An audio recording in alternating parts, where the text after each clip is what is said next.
If you wake up like me, then give me some dash. What's going on, everybody? I hope everyone's having a fantastic evening, fantastic afternoon, fantastic pre-noon, no matter where you are in the world. I'm Hassan Piker, and this is the HASAN broadcast coming to you live from sunny California, Los Angeles, folks. We're live and alive, and I hope all the boys, I hope all the girls, and I hope all the MBs are having a fantastic moment, because today is a beautiful day. Today's a wonderful day. Today is Wednesday, ladies and gentlemen, boys, girls, and MBs. That's right. Mayday. It's May 1st, 2024, first day of May. It is a very important day in revolutionary history. Very important day for labor in general. Unfortunately, because in the United States of America, we have to co-opt everything and then whitewash it. It's internationally an important day for labor. In America, we have Labor Day, which is different. Folks, this is part of the broadcast where I tell you a little bit about my personal news, about what's going on in the world of Hassan Hasanabi Piker. And let me tell you, okay, there's a lot happening in the world of Hassan Hasanabi Piker.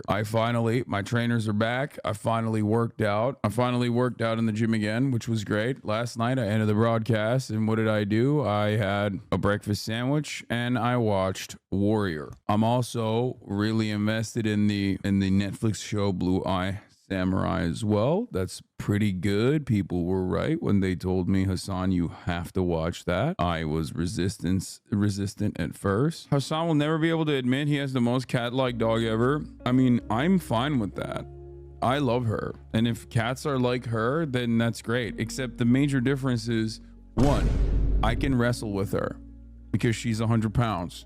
Two, she's actually the kindest, most gentlest soul of all time. What do I mean by this? Well, when new people come up to her, because she is so phenomenally well socialized, she actually responds positively.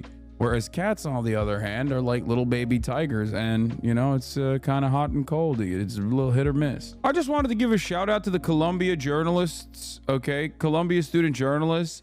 I don't know if you're in the chat right now, but I love you all, okay? You guys did such a phenomenal job yesterday, and we're all very proud of you. I was talking to a lot of my journalist friends, and we all felt the same way. We see you, we hear you, we listened to you yesterday, and we found it to be phenomenal. We found your coverage to be phenomenal. I already did my paperwork to go to Cuba. Everybody shut the fuck up. I did it, okay? I did it. I mean, it was so fucking flagrant that, like, even the LA Times actually said, UCLA cancels classes after counter-protesters violently attack pro-Palestinian camp. Think about that. Like, you got mainstream media being like, yeah, listen up, big dog. You guys fucked up a little bit.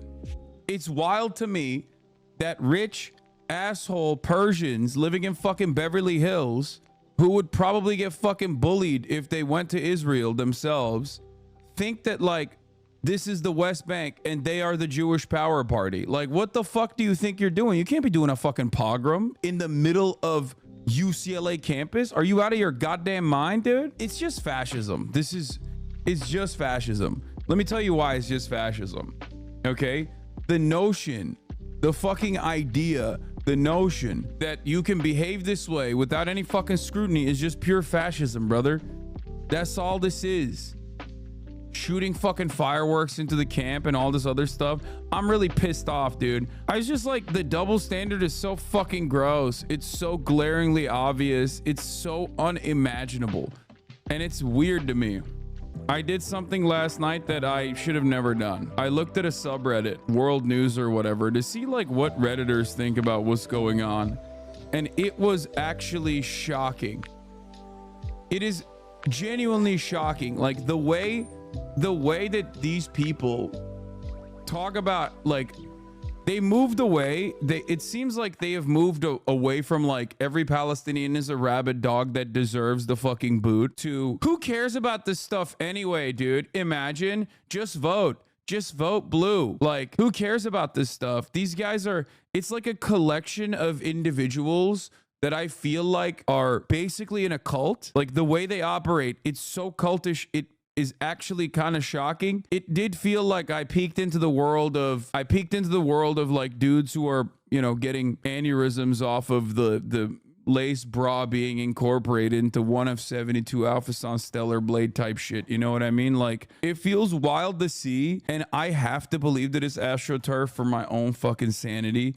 Because, like, even the people I know in my life that I sometimes communicate with that have been, like, unconditionally dick riding Israel, even they are, like, a little bit more quiet lately, which actually is shocking. I checked out r/news earlier to see what they said about the students, and they said the students deserve to get put in Gaza because they're making Biden lose the election. I hope that, like, there aren't that many people out there who legitimately feel that way, right? I feel like that's the most, I mean, that is the ultimate DIVORCELli Octoberelli take, right? Which is demanding the white supremacists run over Black Lives Matter protesters because, like, they're actually fucking up the bag for Biden in the upcoming election. They're making Biden look bad. That was his take. That was one of his many fucking spicy takes that were just completely unhinged that got him banned off this website. I don't know. It boggles my mind that people do operate that way, where it's like, so I guess you just don't care about, like, voting beyond the fact that your team wins or something. I will never understand that. Like, I've always looked at politics, and I think you should look at it in this way as well, because this is what politics is, whether you recognize it or not, as a means of distributing resources and power. That's what politics is at the end of the day.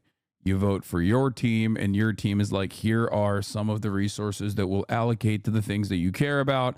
And then the other team is like, absolutely not. Fuck that. We're also going to take away extra resources or whatever, right? And yet, for some reason, Americans don't see it that way at all. They just see it as like, nah, it's just team sports. Like, I get nothing out of it. It's okay. Both of the teams are on the same side, actually. And it's fine as long as my team wins. I don't recall a time where so many, like, liberal, left adjacent content creators were so openly just channeling all of their energy into just dick riding whatever the Democratic Party is defending. That's just what we get from mainstream media, right? I don't understand why there are online commentary. There's online commentary that is basically just the same exact shit. Like, online commentary is just like doing a shittier version of Rachel Maddow.